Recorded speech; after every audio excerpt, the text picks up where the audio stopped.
So since I had some issues with the camera, there's going to be no Ren Fair vlog. But man, things are getting good with, got a new trademark, got a new writer going on. Get ready, here we go. When horizons space, on the cradle falls in hell, 3 days for our soul. When horizons space, on our sons will be no pain. Sing song, home running door. What's up, my guy, Lindsay Yale?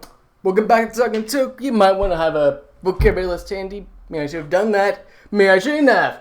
Start off with some Ryusoulger, so we'll come back in and they have a big soul switch. Like, even these souls have limited lives, so that's a very interesting fact, but it doesn't really happen to the episode, but it's like, it's probably, might be one of the weaker episodes so far in the series, but I still feel it's an interesting one. But that does give some bit with Melto, I think. I don't know if I mentioned the comments, the description of the last one, but we actually came back with the Master Pink return bit, which also included Tankjo's return.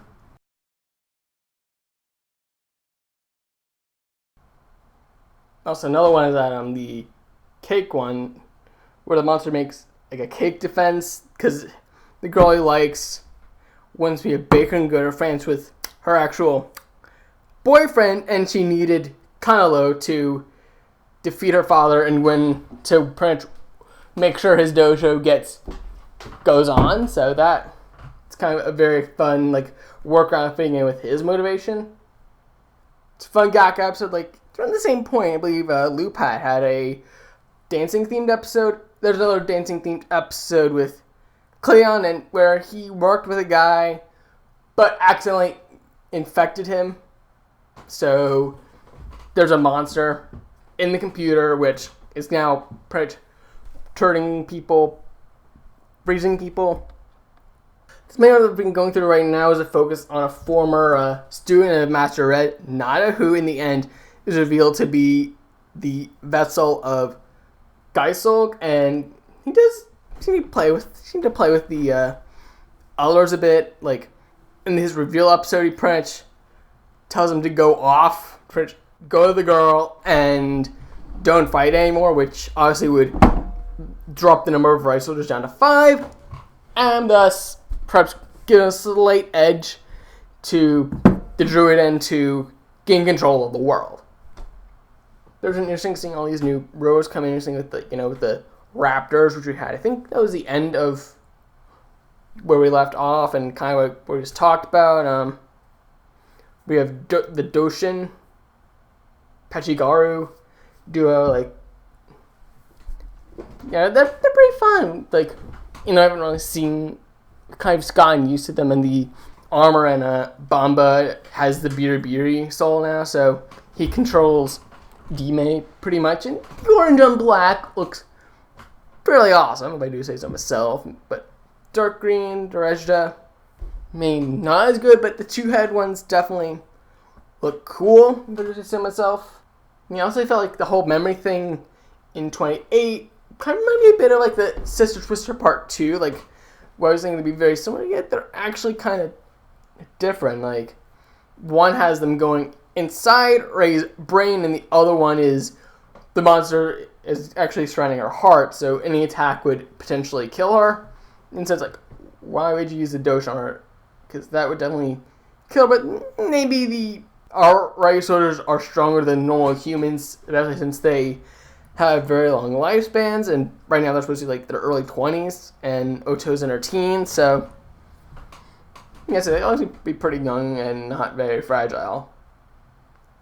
But I think I've had a lot more fun with the 0-1 looking at this, and Arto's actually original job before becoming 0-1 is working in an amusement park, which is actually Maryland, and Koto Studios went there. I'm sure Theme Park Worldwide is going to be going there sometime during their current trip. You can see John Bandit in a brief shot. I think there's Maybe the arcade coaster as well, right in front of where he henshins. And since he's so bad, he gets replaced by a Humagear, his name literally means gut buster, because his gut explodes from laughter and then is turned to a mantis themed Magia. But the Magigear are supposed to be like dead creatures, and the armors of the heroic riders are, particularly all the riders actually, are meant to be that of living things. So, and then like early on when you have Aruto using Flying Falcon, but eventually it gets stolen by Jin, who uses it become Kamen Rider Jin. So we now finally have all 5 of our riders by this point. And so pretty much the Ainge riders show up, and we kind of see Eastman is the hotshot and kind of really doesn't care. His whole backstory is more of his main motivation, which is that he was nearly killed during the Daybreak accident, and he actually went back there and learn the truth of. It's a bit later on there. He takes a little boy, and they go through and they actually discover Hirobi and the truth that it was caused by Mitsuburi, by the little boy. His dad actually ended up being as the hero who saved the world. Just seeing these all new experimental Humagear that going around with like a sushi chef Humagear to win the respective Dav and Master. His idol had some Humagear to start off with, but like one becomes a Magia, and then pretty much the rest are turned into trilobites. Those are the theme of the grunts. So it's interesting.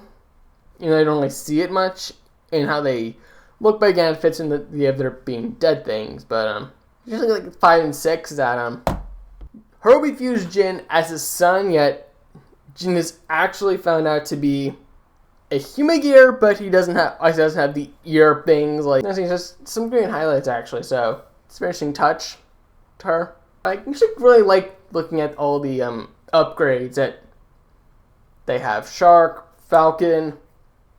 One that might actually be my favorite. Doesn't really mean much. Yeah, so we did get the Kilometer trademark.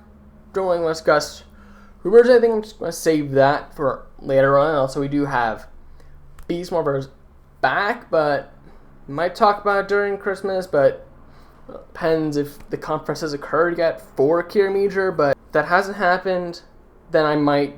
So it's either going to be Beast Morphers review and Ryusoulger catch up, and then the other one after that would be a huge 0-1 catch up and Kilometer, or it'll be Kilometer and cover we've been doing today, and then it'd be split between 0-1 and Beast Wars before the season 2 premiere, hopefully. So booked, because around mid-February will be about the halfway point for both 0-1 and Beast Wars, considering each Power season is 22 episodes, and February is the midpoint usually for Rider, and August is the midpoint for Sentai. So that's kind of plans I have for right now, unless something surprisingly happens that might turn that off a bit. Like, I'm planning on holding the park at some point, where that's just after Thanksgiving or not until holiday break. So there might be. So if it's over holiday break, there'll be another. The vlog would be posted before I go back to school. But if it's over Thanksgiving break, then it'll be posted before the next Talkin Toku. But yeah, I actually really like the visuals in 0-1. The interesting story actually reminds me a bit of my thoughts for Jirakosa Sentai Himitsu Ranger with the robots. You know, it is not corrupting them. There are like telling some interesting plot points in both Himitsu Ranger and Kodora's Nitro that involve manipulating the kind of like the ideal in the minds of the characters are rivals, like Jefu's tech rival and the female engineers being the main, being the equals of the show.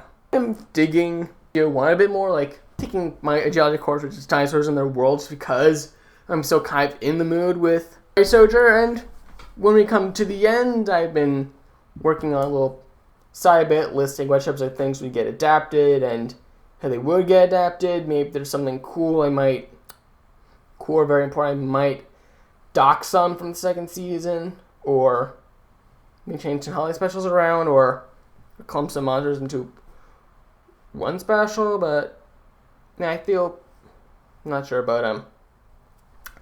Yeah, we get there when I get there, but this is thinking as if business as usual for all eternity with Rangers right now, but the contract ends in 2021, so we could see changes. Who knows? But yeah, I've been rambling on and wanted to close this out. Just thinking of other thoughts, but the professor is out in Australia as of this recording, so anything we're supposed to watch wasn't letting me in. So yeah, this is Lindsay Yale. Call, like, subscribe, strike the bell.